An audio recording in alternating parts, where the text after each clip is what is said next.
Un message qui est un message du temps. Un message qui est un message du temps que nous devons en savoir, comme j'étais en train de dire, que tout le monde doit aussi savoir. Mais je vais commencer avec un préambule que je partage avec c'est de l'administration et puis je vais entrer dans les vifs. C'est un enseignement, mais ça va varier comme une prédication, une veille bien sûr. Ça va varier comme une prédication. Je commencerai d'abord à parler sur certains points que j'ai touchés dans la fois passée, la réunion administrative avec celle-là qui nous étions avec.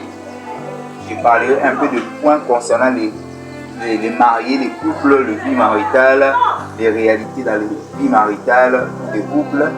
6 points dont j'avais tiré ces points dans un des points dans les cours ou dans la matière ou les branches de l'interpellation divine de cette grande branche de l'interpellation divine. Donc il y a un point que j'avais touché.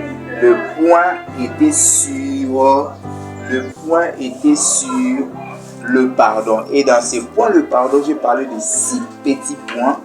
Et par la suite, nous allons entamer certains points dont nous allons parler sur la préparation de Dieu. Et à la suite, nous allons finir avec une notion eschatologique qui est un message du temps. Je pense que ça coupé.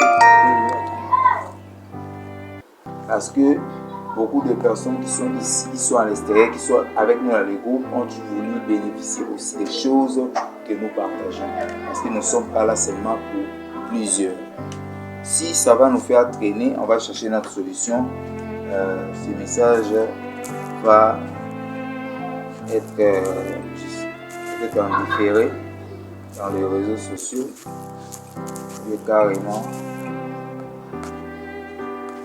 Parce qu'il y a un message ici qu'on doit traiter au studio. Il y a un message autre partager. Je pense ici il y avait des bruits comme ça.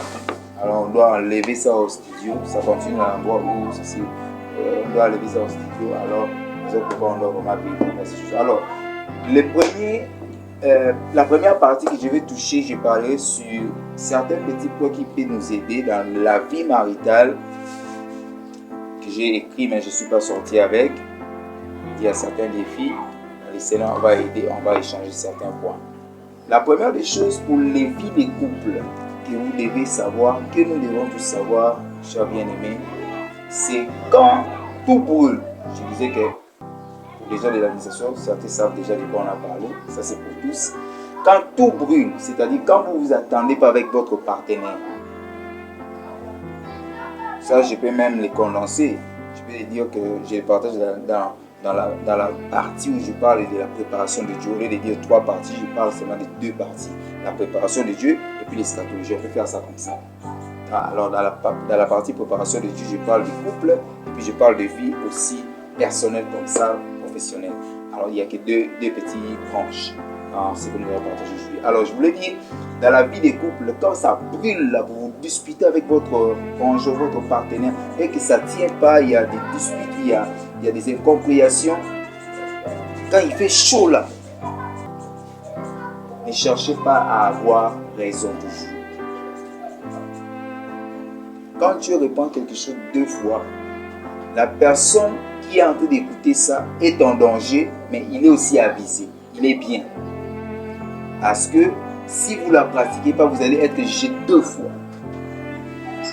Alors, j'étais en train de dire que vous allez nous aider avec les enfants pour que nous ne soyons pas dérangés, s'il vous plaît. J'étais en train de dire que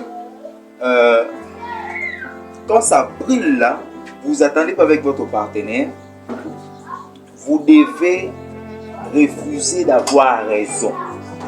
Accepter d'être fautif, pour les hommes bien sûr, fautif pour les femmes. Ne cherchez pas à avoir toujours raison. Renoncez à vous-même. Juste pourquoi? Pour qu'il y ait seulement la paix.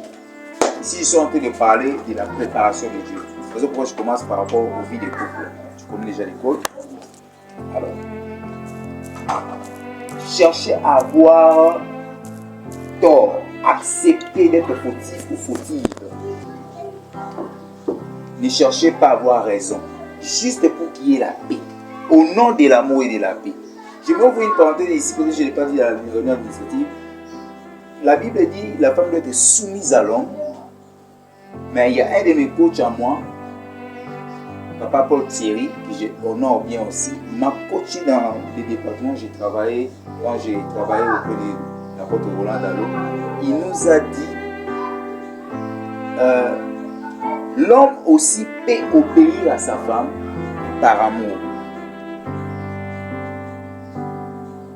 L'homme peut obéir à sa femme mais par amour. La femme est appelée à être soumise à l'homme. L'homme est appelé à obéir. On ne parle pas de la soumission, pas de l'obéissance, mais par amour. Parce qu'il est appelé à aimer, il doit obéir aussi à sa femme. C'est ça, c'est que le coach là nous disait. Quand on l'avait placé, c'est quelqu'un qui a travaillé aux Nations Unies, chef de projet pendant plusieurs années, c'est un expérimenté vraiment. Et il était chef du département des hommes dans la porte Roland avait lui-même chapeauté parce qu'il connaissait chaque communauté à sa façon de le Seigneur le dirige par l'ange et l'église. Le travail de cet ange. Donc quand ça brûle là, vous pouvez aussi obéir à votre femme par amour. Parce que vous l'aimez, vous l'obéissez. La femme est appelée à être soumise. La soumission n'est pas de l'esclavagisme. Nous en avons déjà parlé dans beaucoup de formations et plusieurs nous avons déjà reçu des formations de part et d'autre. Ça, c'est les premiers points concernant le couple. Quelqu'un me dira, mais Yozoté à Marambo, tu es en train de prêcher ces choses ici, tu es marié. Je lui ai répondu comme les Quinois disent, Yondoroyeva. Il fallait que les jours où on m'a donné ces cours en théologie, il fallait que je puisse sortir les cours du mariage. J'ai dit non, je ne suis pas ça parce que je suis marié. Dire au professeur comme c'est là. Je ne sais pas comment est-ce que vous êtes en train de juger. Ça allait peut-être passable, bien non. Il fallait que je puisse sortir du cours. J'ai dit au professeur non, moi je ne suis pas encore marié. Comme je suis en train d'étudier la théologie, les programmes du Bruxelles, je ne suis pas sur ce cours. Dieu merci parce que dans leur regard, il n'y a pas de bébé. Alléluia. Deuxième point. Ces choses ici, si vous voulez vous marier, appliquons-les si nous voulons. Si vous ne l'appliquez pas, ne vous mariez pas. Restez comme ça. Si vous êtes déjà marié, sortez du mariage. Parce que sans cela, le divorce est au rendez-vous. Deuxième des choses, si vous voulez vous marier, ne vous mariez pas avec un païen ou une païenne sous prétexte que vous allez le changer. Je vais m'aider à me rappeler les points sigilés. Sous prétexte que, vous l'avez écrit bien sûr, il y en a là, ainsi. Sous prétexte que vous allez les changer ou lui changer. Toutes ces choses que nous sommes en train de dire, il y en a dans les fascicules aussi. C'est là qui veulent avoir. L'administration, vous connaissez déjà le prix, mais pour tout le monde c'est $5. C'est votre façon aussi de contribuer dans ces œuvres ici. Et vous pouvez s'intéresser, c'est là. Même ceux-là qui vont nous suivre en ligne, vous pouvez aussi commander. Alors, sous prétexte que vous allez l'échanger ou lui changer, vous vous épousez avec un païen ou une païenne, je ne sais pas si vous êtes le Saint-Esprit. Le mariage n'est pas un centre d'évangélisation. Le mariage n'est pas un centre d'évangélisation. Donc là, vous vous mariez, vous venez maintenant, vous commencez encore à évangéliser. Deuxième point, si vous n'en avez pas, ne vous mariez pas. Restez comme ça. Sinon, le divorce sera rendu. Si vous êtes déjà marié, moi je vais vous citer par l'amour du Christ. C'est mieux de faire un break dans votre mariage. Parce que nous ne voulons pas ou nous ne voulions pas de mariage. Vous êtes là, vous commencez encore à évangéliser. Au lieu d'être adorateur, le mariage doit être un endroit qu'on doit adorer le Seigneur, où vous commencez encore à chasser les démons, à être intercesseur, briser, bouka. Pour entrer encore, bousculer encore le bien-aimé de FMC. Le troisième point c'était, donc, ne vous mariez pas avec un païen, une païenne, sous prétexte que vous allez l'échanger, vous n'êtes pas des saints-fils. Dans les pardons. Oui, après ces points ici. Ah, pardon. à part l'apparence. Donc, ne pas se marier sur prétexte qui va changer l'apparence, le caractère, se marier pour les bonnes causes. Voilà. Pour les bonnes raisons. Si la vie c'est un peu dispatché de certaines manières. Troisième point, je vais dire, vous ne devez pas vous marier sans cause. Vous devez vous marier par rapport aux bonnes causes ou sur base de certaines raisons. C'est un peu bien peut être vite. Il y a des personnes qui se marient dans la balle grave. Beaucoup tout. Et beaucoup de personnes basent la novelas. J'ai rencontré ici à la fois passée. Et surtout qui est dans le ils avaient la différence vie à novelas sur un retard. Je pense que dans le Baba Koba, ils sont en train de parler des choses de manière gaspillante. Même la Bible ne gaspille pas les mots. Donc, il sursaute de cette façon-là, il se retrouve que je ne suis pas vraiment dans la vie des novelas. Ici, c'est un autre monde. C'est comme j'ai regardé avant juste la fois passée, il y avait des mondes réels. Vous qui regardez ça, il y a des dieux qui ont maîtrisé ce genre de films. Non. Le monde réel, il est devenu deux fois là. Il se retrouve, il est deux.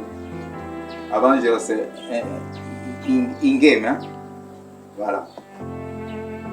Et dernier. 2018, c'était ça, 19. Nous devons nous marier pour les bonnes causes. Mais moi, je peux vous dire que nous pouvons faire certaines choses pour les bonnes causes. Nous devons faire des choses pour les bonnes causes, des bonnes raisons. Autre chose, quatrième point, c'était nous devons nous marier si nous voulons nous marier. Quatrième point, c'était pour de bonnes causes. À part les bonnes causes, caractère, avant les caractères, apparence. Rachel, quand son mari c'était qui encore Jacob. Quand il a rencontré, il a vu Rachel. Rachel était belle aussi, détaillée des figures. C'est pas que vous êtes en train de vouloir vous marier, épouser quelqu'un. Quand il marche ou elle marche, c'est comme si une personne qui ne marche pas. Doit-il avoir aussi, doit avoir, l'homme a besoin, même la femme a besoin d'avoir les charismes. Une personne informée, vide.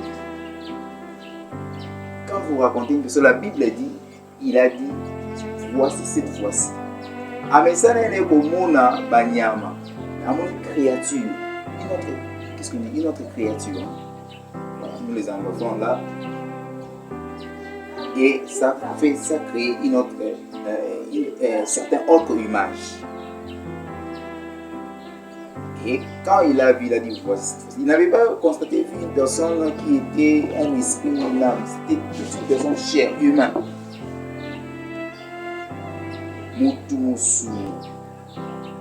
Donc quand je vois ma femme, je vois mon homme, je vois l'âme sœur à laquelle je m'intéresse, je dois quand même sentir dans moi une certaine pulsion. C'est pas mauvais si c'est une fiancée que je dois épouser, une personne que nous allons faire la route ensemble, comme nous en avons parlé de notre formation, l'ami pour le parcours de la vie.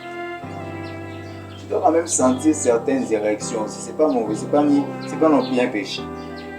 Je sens que la personne m'a dit, quand il a vu, voici cette fois-ci, il a vu une personne humain, un être humain, cher. Je dois être attiré par la personne. Quand on aime en premier lieu pour le mariage, on aime d'abord une personne physique. On est d'abord attiré par le physique. Ce n'est pas d'abord une personne spirituelle, une personne esprit ou ange. Une personne physique d'abord qui m'attire. Chacun de nous a ses goûts. Il y a des personnes qui ont des goûts de taille américaine. Voilà, la plupart des cas, nous sommes. D'autres des tailles américaines, d'autres des tailles françaises, d'autres des tailles italiennes. Mais en deuxième lieu, à part l'apparence, je dois aussi être attiré par les caractères. Mais une personne qui a des mauvaises paroles, des insolences, impolies. Bon, moi, par exemple, dans notre famille, il n'y a pas d'impolis. Nous aimerions pas avoir les impolis. Nous adoptons pas la nature des impolis. Nous permettons pas l'impolitesse dans notre famille. Donc si une personne veut entrer dans notre famille, ma famille personnellement, si une personne est impolie, ne va pas entrer. Toutes les filles que j'ai rencontrées dans ma vie, que j'ai eu à suggérer, à proposer pour faire des parcours de la vie, qui ont été impolies, en tout cas, je les ai dit bye bye l'église. Et je vous encourage, si vous êtes partagé la même avis avec moi. Donc, une personne doit être aussi polie que vous devez faire route ensemble avec des caractères. Pas impoli, insolence là, l'insolence, mauvaise parole, mauvaise réponse, tout là. Ce sont des rappels trop importants dans les cadres de couple. Les caractères. Dernier point, il y en avait encore à part les caractères, les potentiels. Quand vous aimez une personne, vous devez faire parcours avec la personne qui a les potentiels qui peut vous propulser.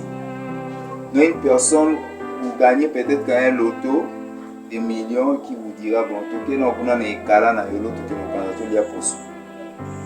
Vous allez là-bas vers Yolo là, manger les poissons ou les dindons. Des millions vous gagnez, vous ne savez pas comment projeter d'autres projets d'avenir, planifier les potentiels. Est-ce que la personne peut vous propulser? Là, nous sommes en train de voir directement la tête. Bon raisonnement. Et bon projet d'avenir. Dans la préparation, pour finir la partie préparation, parce qu'à un moment donné, je vais commencer à être bilingue pour aider aussi d'autres bien-aimés. Parce que nous ne sommes pas là seulement pour prêcher les anglophones, les francophones, mais nous sommes là pour prêcher tout le monde. Il y a aussi des linalaphonistes, il y a aussi des Yoruba, il y a aussi des Swahili. Nous allons mettre aussi d'autres langues un peu nationales. Alors, je prends un exemple comme ça par rapport à la préparation, parce que tous ces grands dans la Bible que Dieu a élevés, les a toujours préparés. Tout ça, ça fait partie de la préparation. Si vous ne vous préparez pas, les dégâts seront au rendez-vous. Et beaucoup de couples aujourd'hui vivent que dans les mascarades, il y a beaucoup de dégâts. Il y a des parties un peu sautantes ou sautées qu'ils ont eu à réaliser. Ils ont fait des LMD à Christ. Ils ont sauté d'autres formations, d'autres choses dans la vie. Et aujourd'hui, ça pèse. Et ils sont en train de vivre en mascarade, le voyant comme si tout était au parfum. Je voulais donner l'exemple de, je dis bien, tous ces gens dans la Bible que Dieu a eu à bénir et élever, Dieu les a préparés. Il y avait 3 exemples que j'avais eu, mais ce n'était pas mentionné dans les syllabus. Soki Moutou, je veux bien expliciter ici en lingala. Soki Moutou je prends l'exemple de la maternelle d'abord. Moi, on a autant en maternelle. On a autant en maternelle. Matiti na classe supérieure na mona outi na outi abani ba mon première primaire c'est ma classe supérieure na moi na outi na maternelle c'est ma classe supérieure c'est pas poli. Vous allez remarquer que oh yatanga ki maternelle parce que c'est moi qui allait déjà exposer dans différents types de microbes na oh yabani mon na primaire c'est pas poli. Nous avons tomé malade ils allaient voir la primaire si à polio c'est la classe supérieure. Mais on est maternelle on tomé malade. C'est dans les expériences et c'est une étude faite. Vérifiez-les, c'est prouvé scientifiquement. Ça c'est déjà exposé dans ma microbe. Préparation. Même mon enfant n'a pas bima déjà. C'est pas au bima. Si on a bima on a pas ni bima. Au moins on a vraiment yuma. Vérifie. Ce sont des expériences de vécu. Préparation. Zam nous sommes l'exception, il nous prépare. Au petit loto, j'ai plus d'expérience en France. Dans le domaine où on atteint la France, en France. Au petit loto, vous gagnez un million. Donc vous gagnez un million. Et ça prouve scientifiquement bon comme ça na folie. Et ça folie. Au surtout quand vous avez un grand hôtel na DHL bébé. C'est au surtout quand vous avez un boulevard na des personnes bébé. Bah ça local. On a trop important que tout le monde puisse s'en procurer, bénéficier de ça. La préparation de Dieu. obeti loto ozwi mbongo yango moni na bamboka wana bazwaka bapesi yo psychologue to psychiatre mo azolandelo na motu pour que la tête soit sur les épaules les pieds sur la terre kwa mbongo ekomisa liboma epesa folie étourdi, hein? Tu deviens étourdi, hein? La préparation. Je suis convaincu que Dieu ne donne pas d'autres personnes d'autres choses parce que Dieu les aime tellement. Et je bénis Dieu vraiment et je demande à même Dieu, en même temps Dieu pardon parce que avant je n'acceptais pas que j'étais prophète. Que Dieu me pardonne. Aujourd'hui j'ai des cas quand ça vient vers moi, mes activations prophétiques agissent. Fonction. Si je dois prier ou bien je dois orienter. Je vais conclure avec un point ici. Le point c'est dans Psaume 23.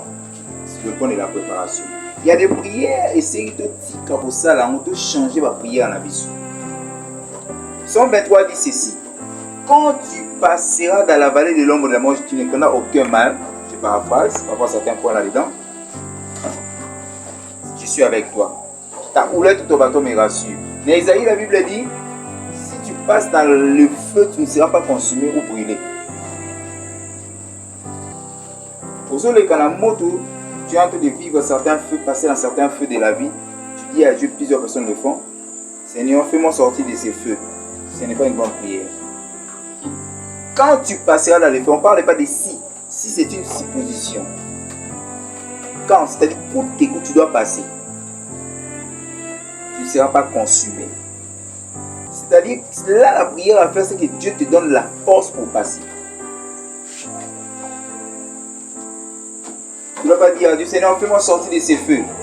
Changez votre prière à partir de maintenant.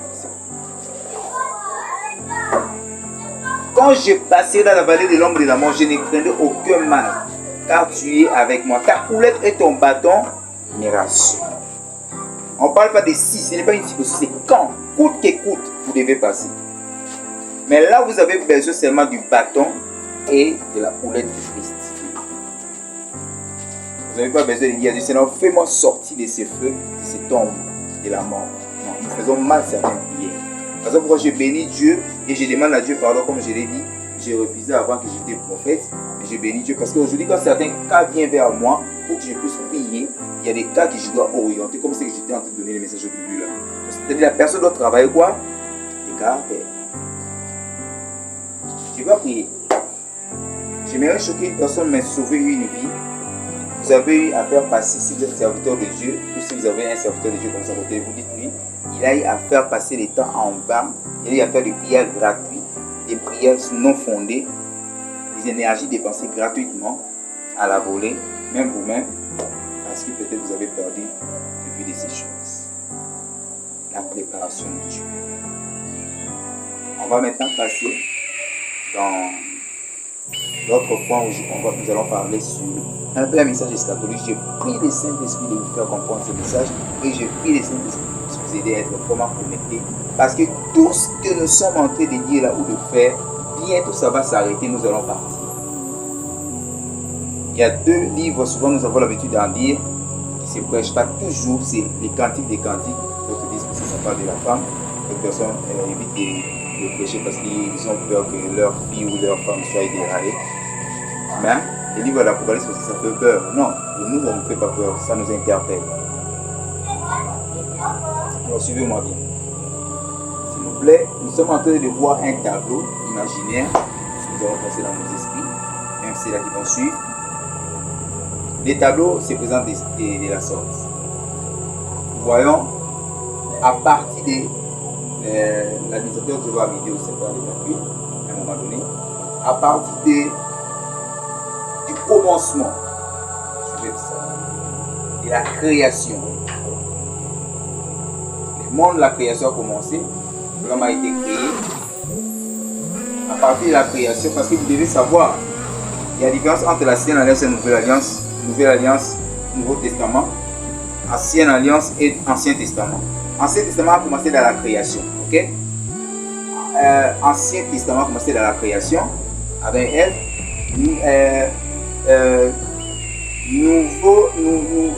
Ancien Testament, je voulais dire, a commencé dans la création ancienne alliance a commencé quand Abraham a conclu son alliance avec Dieu, le Dieu créateur de ces éléments.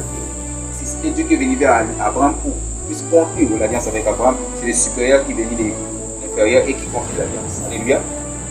La nouvelle alliance s'est effectuée quand Jésus-Christ est parti lors de la Pentecôte. Mais le Nouveau Testament a commencé avant Jésus-Christ. Suivez ça bien ici.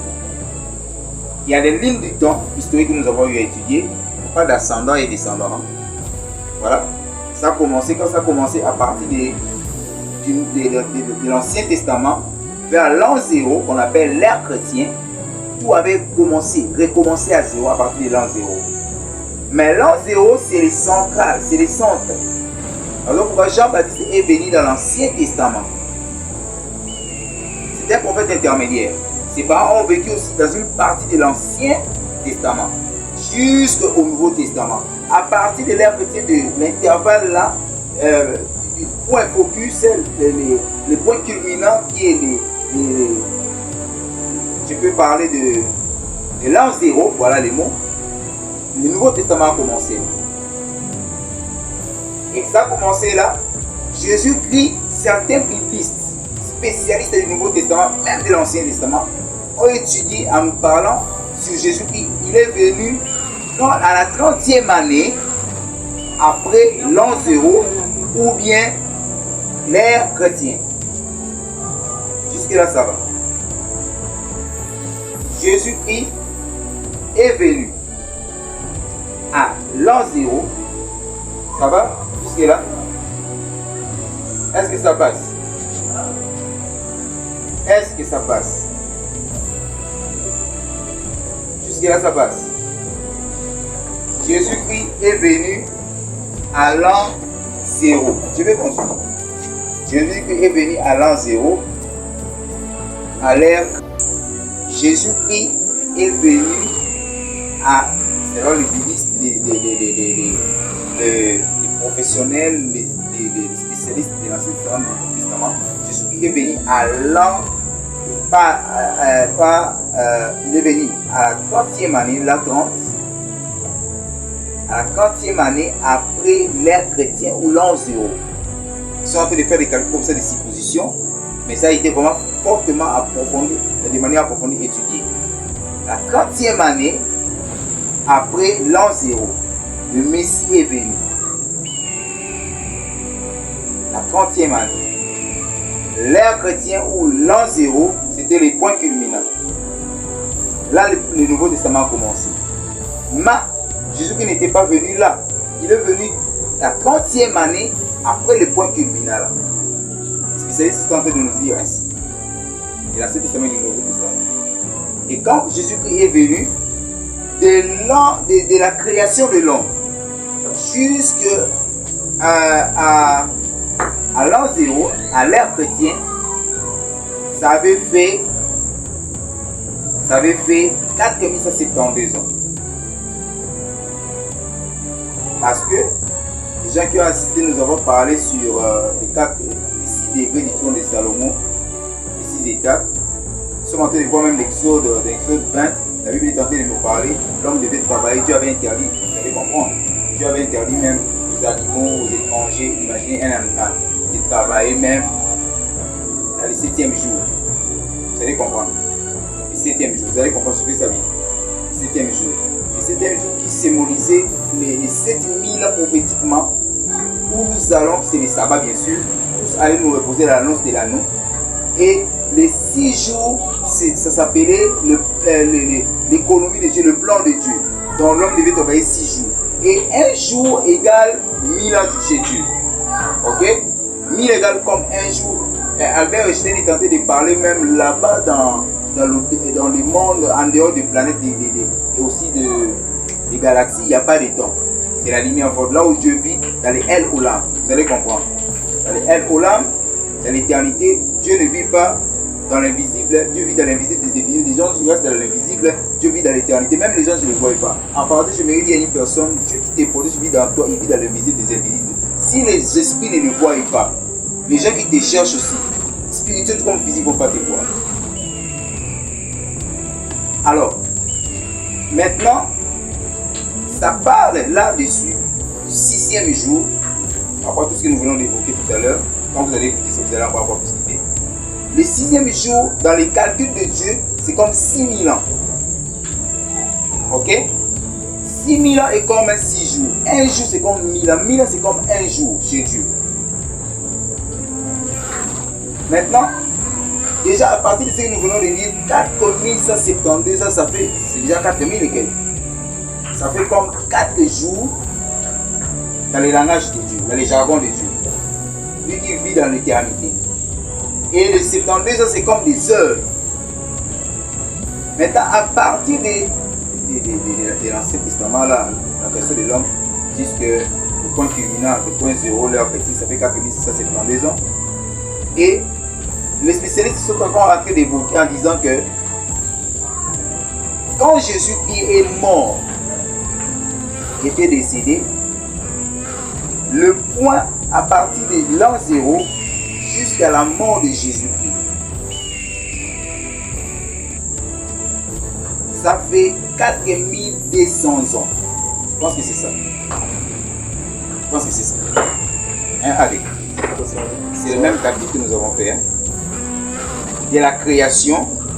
Je vais mettre un point ici. Je vais parler certains petits mots ici. De la création jusqu'à l'an 0, ça fait 4172 ans, n'est-ce pas?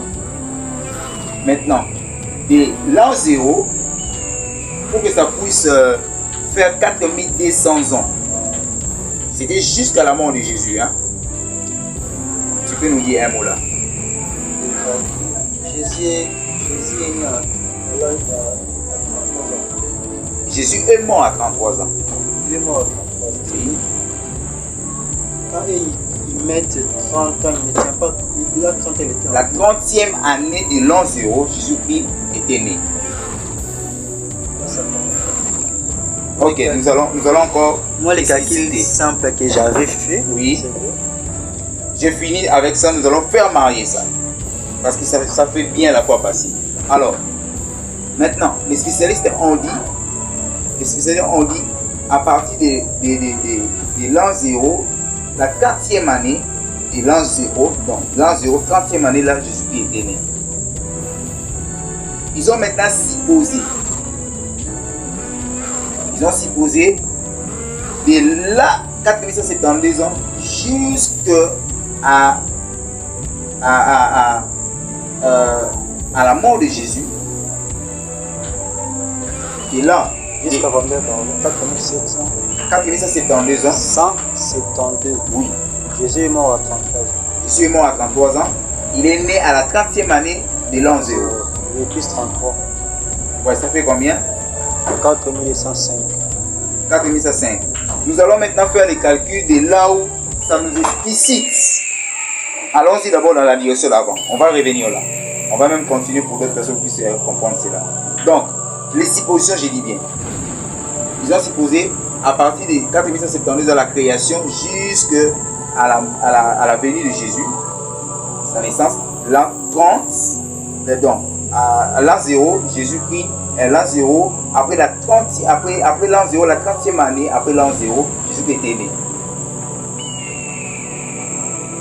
Jésus-Christ était né. Maintenant, de la 30e année où Jésus-Christ était né jusqu'à sa mort, ça fait 4200 ans. Donc, tous les calculs à partir de là, ça fait 4200 ans. Les spécialistes sont en train d'évoquer ainsi. Oui, tu peux dire quelque chose? Là, s'ils tiennent compte de ça, pour dire que ça fait 4200 ans, c'est ce qu'il veut dire Jésus est mort à 28 ans. Non. C'est-à-dire que Jésus qui n'est pas mort à 28 ans, nous allons même recourir à l'enseignement de la fois passée. Je pense que parce qu'il y a d'autres écrits, on dit l'an 0, l'an 0 marquait la naissance de Jésus. Jésus est né à l'an 0. Quand il est né, c'est quand on a voulu recommencer.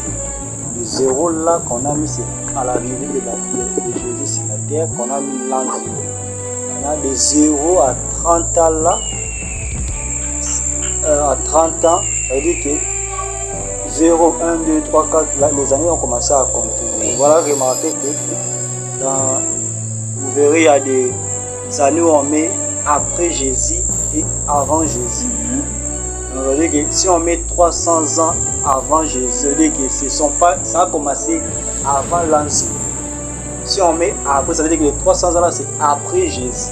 Donc les 30 années qu'ils sont en train de dire là, c'est après Jésus. Donc Jésus est déjà venu. 30e année, c'est les 30 ans que Dieu a fait dans le monde. 33 ans, 34, 33, dans les 0 jusqu'à aujourd'hui, ça fait 2004. Donc de l'an 0 jusqu'à aujourd'hui, ça fait 2004. Donc tous les années, c'est après Jésus. De 0 jusqu'à la création de la terre, ça fait avant.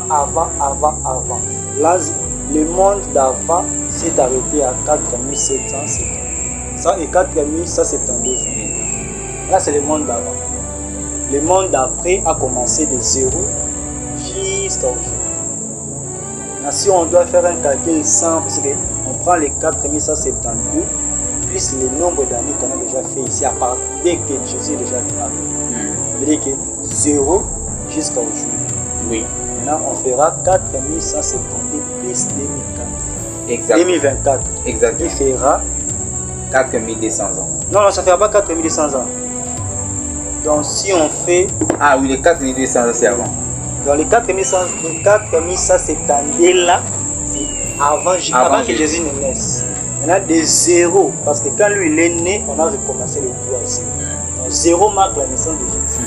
Donc, de 0 jusqu'à aujourd'hui, ça fait 2004. Ça ne fait pas 4000, ça fait 2004. Mais si on doit associer cela, on doit prendre 4172 plus 2024, ce qui fera 6196 années.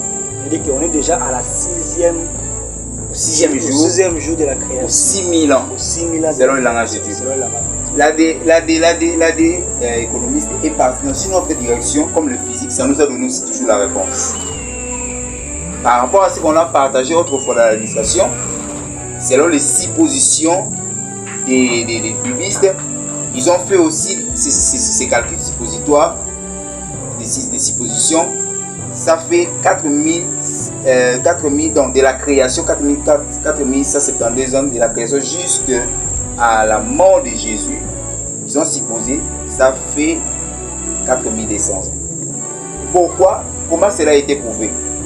Pour faire les 6000 ans ou les 6 jours de Dieu, à partir de là, 4200 ans, jusqu'en 2030, ils ont calculé, ça fait 6000 ans. Donc 6 jours de Dieu. C'est-à-dire que ça nous reste... Personne ne va entrer en 3000 ans. Les 2100 et 2050 là, c'est vraiment douteux que l'enlèvement puisse s'effectuer. Oui, ça, c'est pour cela qu'ils sont en train de dire, ils sont en train de supposer. Maintenant, là où c'est que oui. truc de la table de prouver ici. Si il faut ça, le calcul est faux. Maintenant, c'est là où les preuves sont en train d'être tangibles, c'est où? Par rapport aux infos que tous nous connaissons, que tous nous avons suivies, et dans les groupes et les informations du monde. Déjà 2025, 2030, l'Union européenne, avec tout ce que nous connaissons de Poutine, sont en train d'évoquer déjà la 3e guerre mondiale. Or, la 3e guerre mondiale ne pourra jamais arriver sans pourtant qu'il y ait un enlèvement, ou l'enlèvement, c'est ce qu'on appelle la parousie en hébreu. Et avec tout ce que nous sommes en train de voir déjà au Canada, qu'ils sont en train de mettre des décrets lois, et tout celui qui va parler de l'évangile, c'est déjà validé depuis. Et c'est déjà mis dans les lois, c'est en train de venir avec une pression, ça annonce des choses. Nous maintenant, l'église, qu'est-ce que nous pensons? Je voulais que ce soit un peu relax, vu que nous sommes en train d'aller pour conclure. Sur les infos,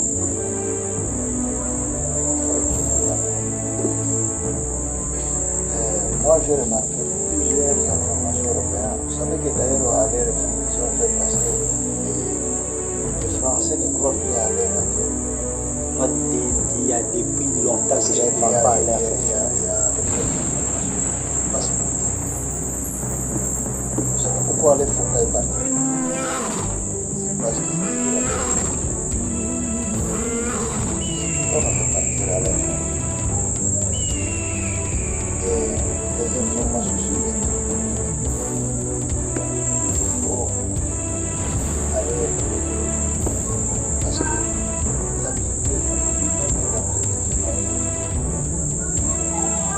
Souvent, je m'informe sur la parole de Dieu.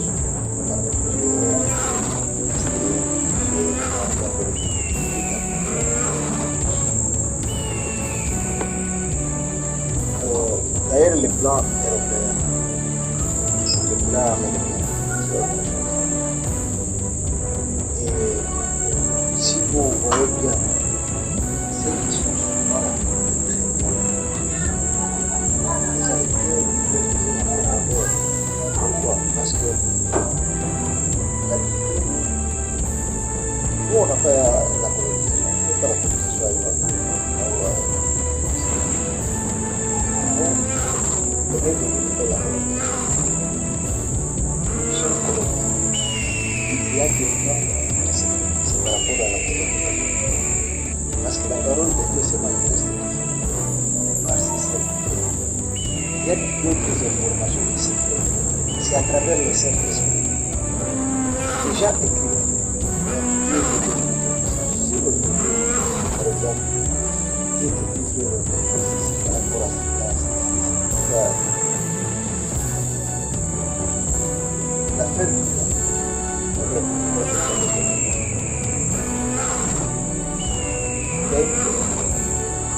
C'est le secret.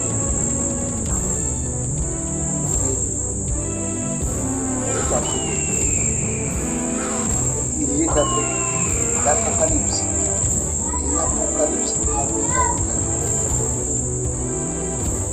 il y a des gens qui Dieu a mis cette grâce de toucher la connaissance. Ici à Kinshasa, il n'y a pas beaucoup de pasteurs. Il prêche seulement. Moi, je peux te dire, notre pasteur, que j'avais dit qu'on là cette grâce de l'Apocalypse. Je ne sais pas. C'est un pasteur qui a le don de l'Apocalypse. Malgré ce qu'il fait, mais je ne connais pas. Mais Dieu l'a mis cette grâce-là de l'Apocalypse.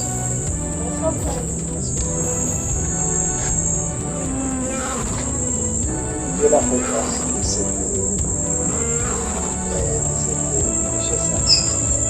Il y a Dieu aussi. Avant que cette conflit, je vais conclure avec un petit mot, parce que là, et puis vous allez continuer ça.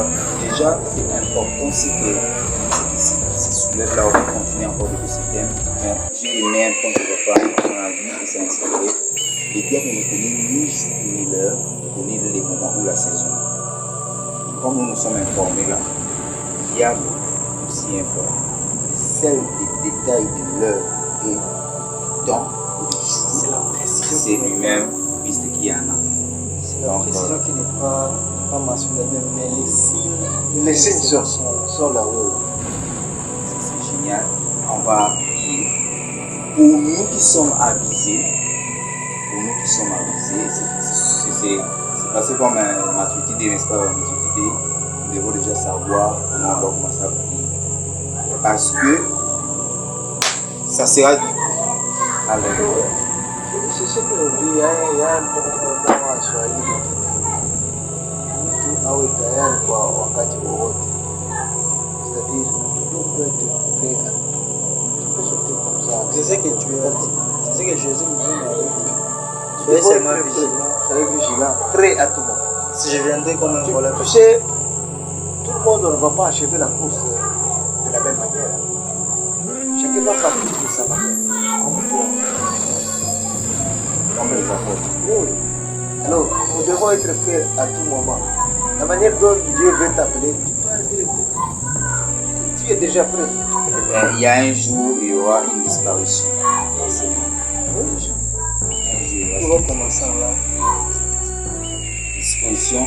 D'autres disent que 2050, 2100, une personne va arriver en l'an 2100. Personne ne va arriver. On est déjà. Personne ne va arriver en 3000 ans. Nous sommes déjà dans le 6e jour. Au 6e jour. Et le 6e jour, c'est là-bas. Le 6. Déjà 6e jour. Et il y aura une persécution qui viendra avant la lèvre. Parce que là, au Canada, ils ont déjà dit bon. La persécution là qui viendra, il n'y aura pas la présence des enfants de Dieu. Selon certaines interprétations, ils disent que ils viendront, la présomption viendra, il ne soit pas l'enlèvement, et puis Dieu va prendre les enfants de Dieu. Parce qu'après l'enlèvement, le monde va continuer de connaître avec ce qu'il décide. 3 ans et demi. Ouais, mais avant l'enlèvement, il y aura une interdiction qui viendra, et puis Dieu directement va habiller ou protéger son époux. Parce que l'épouse aussi, nous en avons parlé, dans le vrai sens du mot. Apocalypse chapitre 21, 9 à 10, l'épouse n'est pas nous. Maintenant, là, nous ne sommes pas encore l'épouse, nous sommes les fiancés, la fiancée du Christ, et nous sommes dans la gage, au travers du Saint-Esprit, nous sommes scellés de cette gage-là, cette garantie-là. Nous serons épouses là-bas dans la félicité éternelle, ou selon la Bible, dans l'exactitude, c'est la nouvelle cité, la nouvelle Jérusalem qui est avant maintenant que l'attend. C'est selon l'exégèse. Mais nous serons l'épouse quand nous serons là-bas parce que c'est nous qui allons constituer les habitants, les personnels ou les personnes qui vont être dans cette cité. Apocalypse 21, 9 à 10. Il dit, l'ange m'amena pour voir l'épouse de l'agneau. Il me montra la nouvelle cité. C'est là l'exactitude. Voilà un peu. On va prier. Et nous qui sommes avisés, nous avons déjà compris que les temps nous est impact. Nous ne devons plus rester dans la vie.